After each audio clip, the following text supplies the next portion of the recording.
Magandang gabi po, Luzon, Visayas at Mindanao. Nasagip mula sa pang-hostage ang isang batang 2 taong gulang sa Quezon City. Nagtamo siya ng gasgas sa dibdib habang sugatan ang kanyang nanay at tatay na sinuntok at tinaga umano ng suspect. Nahuli rin matapos kuyugin ng taong bayan ng hostage taker na napag-alamang kababata pala ng tatay ng kanyang biniktima. Babala. Sensitibo po ang balitang ito na tinutukan ni James Agustin. Huwag kayo lalapit! Tamang hinala siya! Huwag kayo lalapit! Papakawan niyo po! Armado ng patalim sa kanang kamay ang isang lalaki habang kargang isang 2 taong gulang na batang babae sa Roque 2 sa Barangay Pasong Tamo, Quezon City, pasado alas 10 kagabi. Hinostage ng lalaki ang batang babae na inagaw niya sa bahay ng magulang nito. Pakandali mo na yung jeep! Pakandali mo yung jeep! Ang sumunod na tagpo, nakasakay na sa jeep ang lalaki kasama ang bata. Sumampa rin sa jeep ang asawa ng sospek, ang nanay ng bata at lolo niya na nagmaneho ng jeep. Sa CCTV makikitang nakasunod ang jeep sa isang ambulansya ng barangay matapos daw hilingin ito ng lalaki. Sa anggulong ito ng CCTV, binabagtasan ng jeep at ambulansya ang Visayas Avenue patungong Elliptical Road. Kasunod na rin nila noon ng mga operatiba ng Holy Spirit Police Station na rumisponde sa insidente. Nang makarating sa Elliptical Road, huminto ang jeep.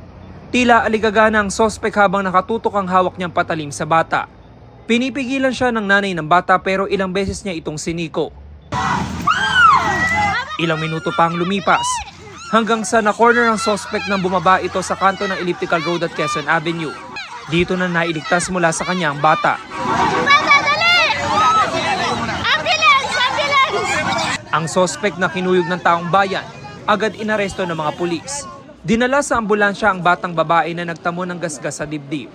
Ang kanyang nanay iniinda naman ng panga at dibdib dahil ilang beses daw siyang sinuntok ng sospek. Habang ang tatay na tinaga sa kanang braso, ginamot ng mga rescuer. Kwento ng nanay ng bata, nagulat na lang sila nang pumasok sa bahay ang nagwawalang sospek kasama ang asawa nito. Ginawa po na pumasok po kami sa kwarto.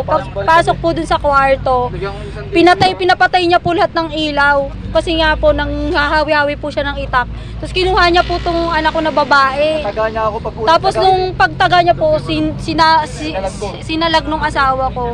Kaya nakuha niya to. Tapos yung isang anak po namin, itinulak ko po palabas dun sa kwarto namin. Ano po yung hiling niya?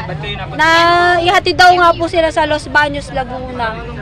Kasi gusto daw niya magbagong buhay, ganun. Ayon sa mga taga-barangay, sinubukan pang lumipat ng ibang sasakyan ng sospek. Sumakay po siya ng isang van, tapos pumara po, tumalon. Kaya po namin siya nahuli po ay meron po isang angkas ng single motor na sumakay siya, na pinagsusuntok po niya, natakot po yung isang angkas, tumumba po yung motor. Sugatan ng 41 taong gulang na sospek na napag-alamang kababata ng tatay ng bata. Kahit nasa police mobile na, ayaw pa rin paawat ng sospek at binasag pa ang salamin ng sasakyan. Nabawi mula sa sospek ang isang itak at isang kutsilyo na ginamit sa krimen. Nasa kustudiyan na ng Holy Spirit Police Station ang sospek na wala pang pahayag. Ilan sa mga reklamong kanyang kakaharapin, ang 3 counts ng attempted murder, grave threat, malicious mischief at alarming scandal.